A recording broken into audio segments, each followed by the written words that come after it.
Bien, estamos en comunicación con el analista internacional Cristian Lamesa, porque hace instantes Vladimir Putin declaró el alto al fuego temporal en el aniversario número 80 del Día de la Victoria. Rusia considera que la parte ucraniana también debería seguir este ejemplo. Muchas gracias, Cristian Lamesa, por atendernos. Mariano Doño y Mayo Arana, te saludamos. Hola, ¿cómo está? Muy buenas tardes desde Moscú. ¿Qué tal? Gracias por atendernos, Cristian. Bueno, ¿cómo tomás esta última información y qué crees que puede cambiar de aquí en adelante?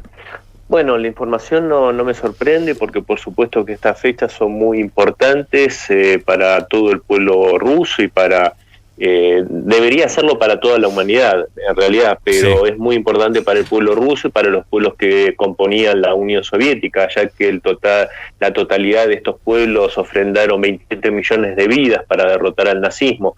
Así que por supuesto que me parece una medida más que lógica por parte del Kremlin. No sé si el régimen de Kiev, el régimen usurpador del poder en Kiev, se estará dispuesto a seguir este ejemplo, porque de hecho ellos añoran a los que fueron vencidos en esa contienda hace 80 años, ¿no? Digamos que hacen culto a los criminales de guerra nazi, así que... Bueno, Putin habla siempre de eso. Que por lo menos no lo respeten. Claro, Putin siempre habla de esa lucha contra esos grupos nazis que están allí en Ucrania llevando adelante también este conflicto. Así es, de hecho, bueno, es de público conocimiento que ya hace muchos años, si no me equivoco, hace más de 15 años, ya erigieron un monumento en memoria a este Pan Bandera, ese criminal colaboracionista de los nazis, nacionalista ucraniano, responsable del asesinato de decenas y decenas de miles de no solo judíos, sino también polacos, rusos, ucranianos étnicos que se oponían a esta ideología. Así que bueno, es un momento complicado, o tal vez un momento en el cual se va a ver tal vez más claramente a los ojos de todo el mundo justamente quienes tienen motivos para celebrar la derrota del nazismo y quienes en el fondo siguen añorando ese régimen, que creo que por otro lado no son los únicos los nacionalistas ucranianos, sino que en otros lugares de Europa también se la añora. ¿Pero crees que puede llegar a cambiar algo después de esto y de esta declaración, de esta decisión del presidente ruso?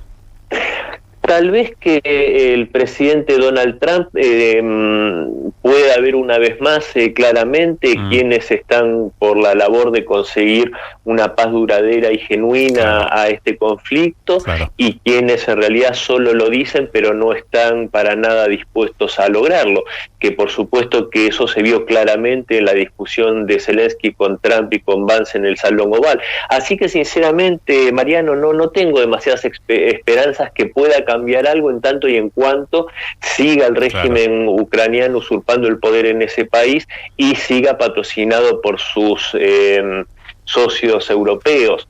Pero bueno, vamos a ver, tal vez sí puede generar un cambio, como lo decía anteriormente, en Donald Trump, que sí creo sinceramente que tiene una voluntad genuina por colaborar con la paz, pero me parece que a veces no tiene del todo claro el panorama que tiene enfrente suyo, a pesar de que conoce hace bastante a Zelensky y sabe la catadura moral de esta persona. Cristian, ¿y cómo se lee allí en Rusia la reunión que mantuvo Donald Trump con Zelensky en el medio del Vaticano? Fotos que, por supuesto, han trascendido, que las publicaron justamente desde los distintos gobiernos, tanto ucraniano como desde Estados Unidos. ¿Cuál es la lectura que podés hacer vos de este encuentro que sucede en el Vaticano? Algo que es bastante extraño porque estaba en ese momento sucediendo la despedida del Papa Francisco, y en uno de los salones se reunían allí Trump y Zelensky.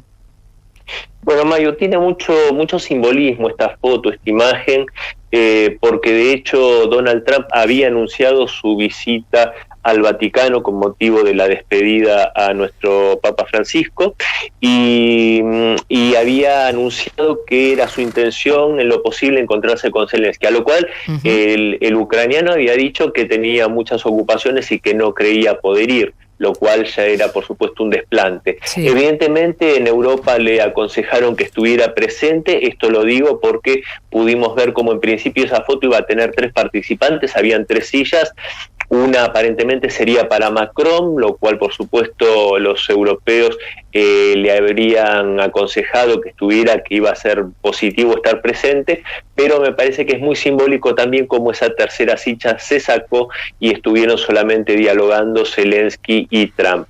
Yo creo que esta relación entre el republicano y el ucraniano realmente ha tenido muchos capítulos, uno de ellos a la finalización del primer mandato de Trump, en el cual Zelensky tomó claramente partido ante una situación muy particular que sería extendernos demasiado, pero que implicaba a Biden y a su hijo Hunter en una trama de corrupción en Ucrania, sí.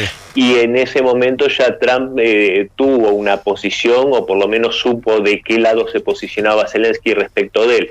Entonces es por eso que yo decía que lo conoce sobradamente. En contraste, obviamente, yo creo que Trump tiene, y con esto para no extenderme mucho y seguir con el diálogo, yo creo que Trump navega entre aguas borrascosas, porque por un lado él trata de mostrarse como un mediador, como alguien que está en medio, que no está de ni de un lado ni del otro, cuando Estados Unidos inició esta guerra contra Rusia, claro. Esta guerra proxy, y él trata de separarse continuamente de esta acción, por eso repite una y otra vez que esta guerra no hubiese sucedido de él ser presidente. Yo creo que en este sentido trata de mostrar esa equidistancia, pero por supuesto que las reuniones que tiene Witkoff, el representante de Donald Trump, con Putin son siempre de una realidad increíble. No se puede decir lo mismo de los diálogos entre Zelensky y Donald Trump.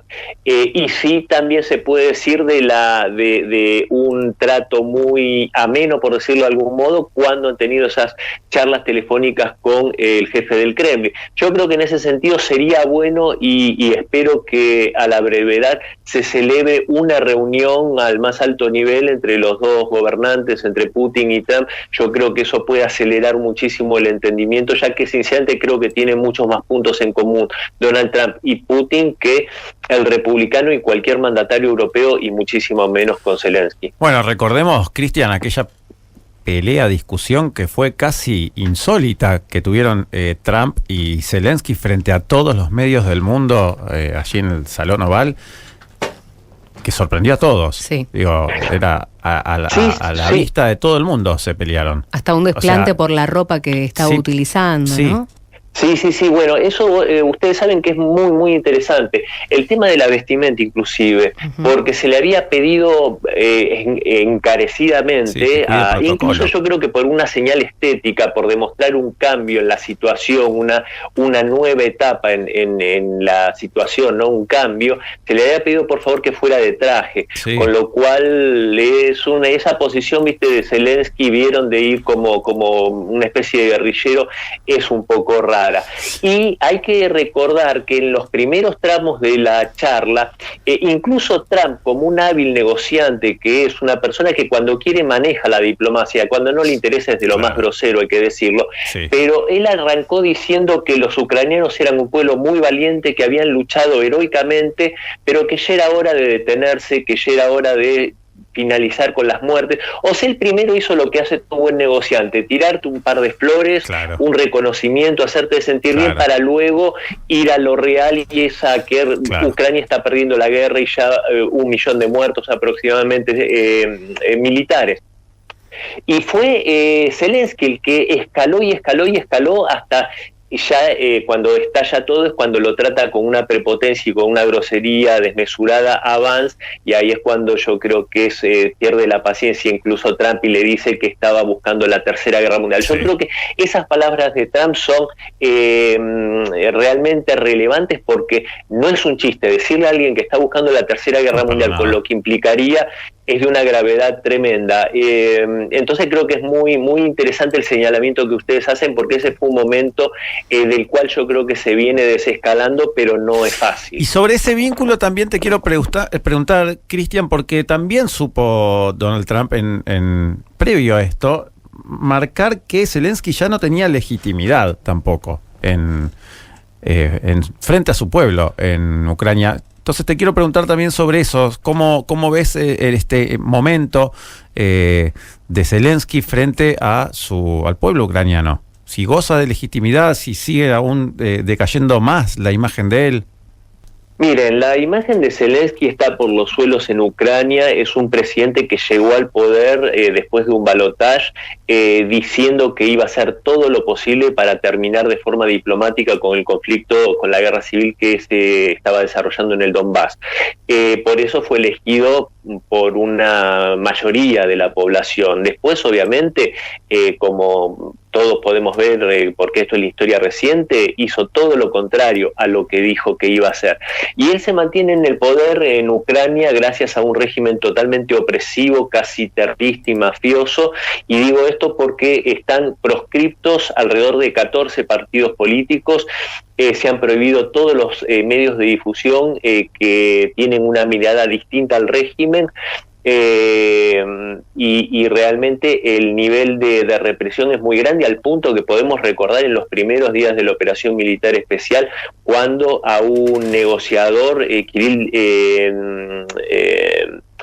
Denis Kirillev, un negociador ucraniano que había estado en las charlas en Bielorrusia en los primeros días de la guerra, porque sospecharon, obviamente nunca hubo un juicio ni nada, sospecharon que estaba colaborando con Rusia, lo secuestraron, lo torturaron, lo asesinaron y el cuerpo apareció tirado en una calle de Kiev.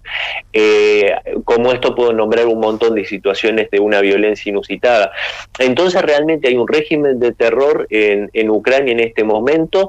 Él dice que tiene una enorme popularidad, que las encuestas lo dicen, entonces no necesita llamar a elecciones. Eso realmente es realmente pasarse por el arco del triunfo a cualquier régimen democrático, claro. Decir que una encuesta puede suplir una elección, claro.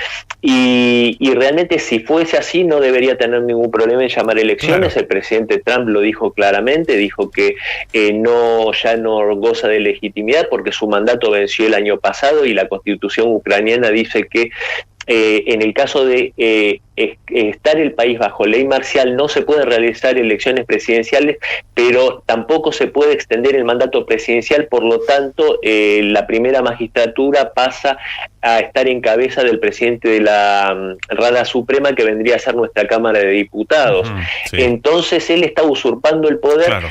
Y ahora, a pesar de todo esto, y con esto cierro, él hace pocos días prorrogó la ley marcial por otros 2 meses, si no me equivoco, realmente despreciando en absoluto la democracia y justamente lo que había planteado Donald Trump.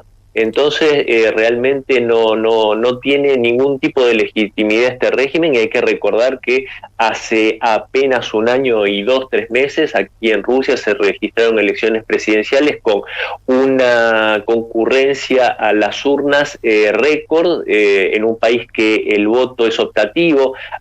Alrededor del 78% de las personas habilitadas para votar concurrieron a las urnas eligiendo al presidente Putin por un 88%.